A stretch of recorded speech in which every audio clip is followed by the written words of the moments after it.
বাচ্চারাই গাড়িকে নিয়ে এসেছে। স্যার আমরা বলতে পারবো না। একই হয়ে গেল স্যারের সাথে।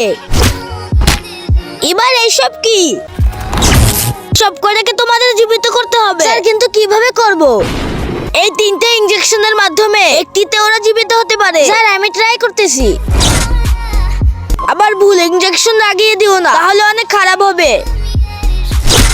আরে বাচ্চারা এত লড়তেছেও না। স্যার মনে হচ্ছে কাজ হয়ে গেছে। কে আমাকে মারতে চেয়েছিল? আরে আমরা তো তোমাকে বাঁচিয়ে দিয়েছি।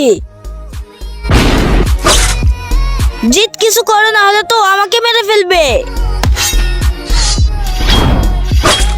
অনেক সুন্দর জিত। কিন্তু স্যার ও এরকম করতেছিল কেন? তুমি ভুল ইনজেকশন লাগিয়ে দিয়েছিলে তাই জন্য। বাইরে এসো, না হলে কিন্তু সবাই মরবে। বাইরে কি হচ্ছে আমি দেখে আসতেছি স্যার। তুই বাঁচবি না। যদি এই ছবিটাকে মন থেকে ভালোবেসে থাকে তাহলে ভিডিওটাকে একটা লাইক দিয়ে চ্যানেলটাকে সাবস্ক্রাইব করে দেন।